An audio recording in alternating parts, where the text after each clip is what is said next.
Behana, KPR itu kita masih wait and see. Jadi sebenarnya kita tidak menyalurkan, tidak berfokus terhadap pengembangan KPR. Jadi yang menjadi fokus di bank kami adalah untuk kredit consumer, di mana kita baru saja tahun lalu ya kita mengenalkan jenis layanan kredit secara digital yang dari sisi pre-check sampai ke penyaluran dananya semuanya dilakukan secara digital. Jadi itu yang merupakan fokus kami dulu. Baik, apakah karena memang bank-bank big caps ini bisa memberikan bunga kredit yang paling rendah dibandingkan dengan bank-bank lain? Betul. Jadi ada dua hal. Yang pertama adalah mengenai bunga, yang kedua adalah mengenai kerjasama dengan para pengembang. Jadi sekarang ini secondary market merupakan hal yang cukup challenging. Jadi kalau misalnya kita mau kerjasama dengan para pengembang besar segala macam kan biasanya kerjasama situ sudah ditangani oleh beberapa bank big cap. Baik, lalu bagaimana KB Hana bisa mendukung pembiayaan untuk KPR hijau begitu? Karena kalau kita lihat di bank-bank besar ini banyak juga yang mengcombine KPR dengan kredit multiguna di mana di dalamnya ada alat-alat untuk bisa membantu perekonomian hijau. Untuk perekonomian hijau sebenarnya kalau dari sisi bank kami kita sekarang berfokus pada bisnis. Jadi bisnis yang berkesinambungan. Jadi kita lebih fokus ke pembiayaan terhadap bisnis-bisnis yang sudah menunjang kesinambungan. Jadi belum ada langkah-langkah atau strategi kita ke depan untuk nyambung ke kredit consumer, terutama KPR dari sisi yang berkesinambungan. Tetapi hal ini tentu saja kita tidak menutup kemungkinan kalau misalnya ke depan kita ada kesempatan atau kerjasama yang bisa memungkinkan Bank KBHana untuk masuk ke dalam KPR hijau ini. Baik, tadi Anda sempat katakan juga KKB untuk EV, artinya ini juga mendukung pembiayaan hijau. Apakah ini juga akan diimplementasikan dalam waktu dekat? Kita sedang melakukan penjajakan dan pembicaraan juga dengan para produsen. Di samping itu juga kita berusaha melihat kelanjutannya dalam beberapa tahun seperti apa. Tapi kami inginkan supaya ini bisa diintroduce secepat mungkin, terutama misalnya dengan sister company kami.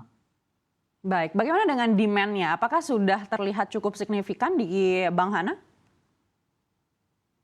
Untuk KKB sebenarnya karena kita belum fokus, jadi kita tidak melihat demand secara langsung ke arah sana. Demand yang sekarang ada itu sekarang lebih ke kredit konsumen, jadi lebih ke KTA dan juga lebih ke misalnya kredit-kredit yang kami punya. Di Baik. samping tentu saja beberapa kerjasama dengan kolaborasi dengan pihak-pihak lain untuk konsumen, ya pembelian di merchant online dan sebagainya. Baik, untuk kredit consumer sendiri untuk barang-barang sustainable, apakah ini juga peminatnya cukup besar di Bank Hana? Saya rasa kita belum masuk ke sana dan belum melakukan pendataan terhadap ke sana.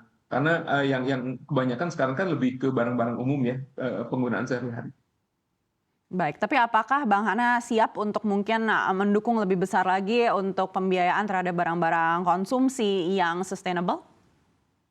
Ya, jadi yang kita kembangkan sekarang adalah terutama pembiayaan untuk pembelian barang-barang secara umum. Tapi tidak terlepas kalau misalnya kita bisa melakukan satu promosi atau misalnya kegiatan kerjasama khusus dengan barang-barang yang sustainable sehingga kita bisa memberikan rate atau perlakuan khusus. Itu bisa saja dilakukan.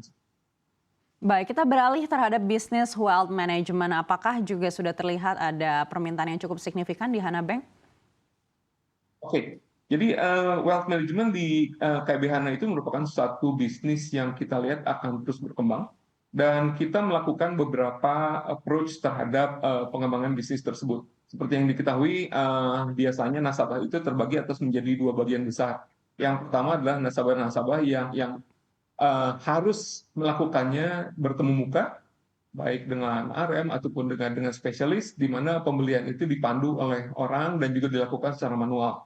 Biasanya orang pebisnis-pebisnis besar biasanya memilih cara ini. Tapi di sisi lain kita melihat juga dengan perkembangan zaman begitu banyak anak muda yang ingin masuk ke dalam bisnis ini dan mereka lebih banyak ingin melakukan halnya secara digital. Jadi kami itu tetap melakukan pengembangan di dua sisi, dari sisi konvensional kita tetap kembangkan, sedangkan dari sisi digital kita melakukan beberapa pendekatan. Misalnya yang paling pertama untuk nasabah yang segmen lebih besar, kita mengadakan penjualan portfolio. Jadi penjualan berdasarkan portfolio. Kita bisa memberikan beberapa rekomendasi kepada nasabah kita portfolio yang paling optimal lah dari sisi imbal hasil maupun resiko sesuai dengan profil resiko dari nasabah. Yang kedua adalah untuk nasabah pemula, misalnya nasabah yang sangat-sangat muda yang belum pernah melakukan transaksi apapun, kita mulai mendevelop sistem untuk membuatkan transaksi wealth management yang sederhana dengan satuan yang lebih kecil. Jadi itu yang sedang kita terapkan. Baik, di Bank Hana sendiri dibandingkan dengan kredit consumer, apakah bisnis wealth management ini memberikan kontribusi yang lebih besar? Oke. Berhubung kredit consumer ini sekarang baru-baru mulai dari tahun lalu untuk yang Line Bank, wealth management ini sekarang penghasilannya masih lebih besar daripada kredit consumer, tapi kita akan lihat, kita akan kembangkan dua-duanya sehingga bisa berkontribusi semaksimal mungkin untuk bank.